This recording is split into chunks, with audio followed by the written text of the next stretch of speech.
So from Salam, we get Islam, and from Salam, the word for peace, we get Muslim. The name of a person who follows the religion of Islam would be a Muslim is a person who's doing his or her best to obey God's will. And we kind of gave a little bit of a generic definition. And the reason being, we want to remind ourselves that there is no stereotype or even majority, within the Muslim community globally. It's a universalizing tradition. It's a universalizing faith, which means, of course, anyone who wants to be a Muslim can be a Muslim, right? It's not a faith that a person has to be born into. I like this picture in the slide, kind of is a microcosm of that idea.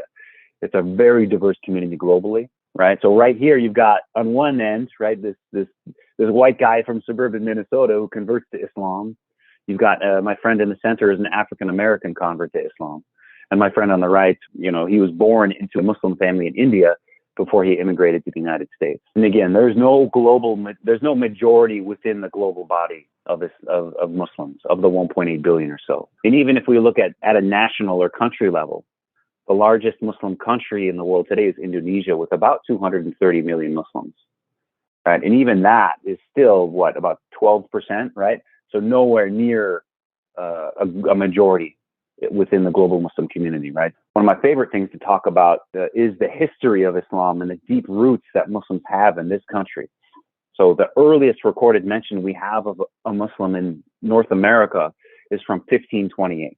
I'd invite you to think back, remember, to those textbooks always talk about the Spanish conquistadors coming to Florida looking for gold and, maybe setting up a colony and whatnot. Almost never, at least in my experience, never have I seen one of those high school textbooks actually recognize that it wasn't just a bunch of Spanish people, right?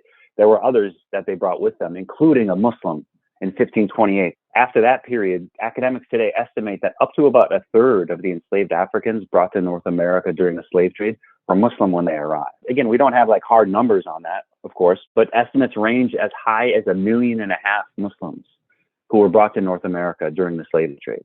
Those Muslim enslaved Africans had a profound impact on the development of the United States, the culture and the structures that we have today, and so many wonderful things. My favorite example to give is something that many of us connect with through culture is music, musical traditions. One of the most iconic American forms of music is blues music. Blues music arose directly out of the cultural and religious traditions of West African Muslims who were brought here. And not only that, but also jazz music came out of that experience.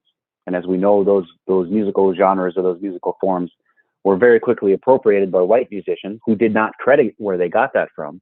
And of course, many different genres of music were influenced by jazz and blues, right? I mean, we owe so much to what they gave us. Even if you're not a Muslim, that's still part of our heritage as Americans.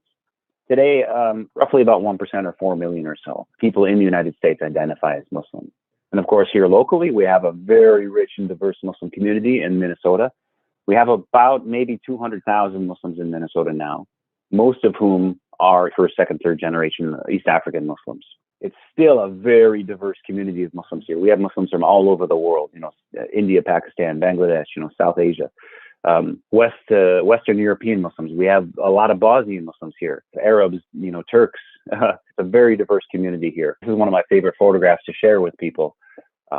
This kind of very much, again, represents that diversity within the local Muslim community. Some friends of ours at Islamic Resource Group, a Turkish friend who married a German convert to Islam. Their daughter, who was born here in America, is marrying a young man whose parents both come from Sudan. Right there, again, you see this kind of that microcosm of how diverse the Muslim community here is in the United States and in Minnesota in particular.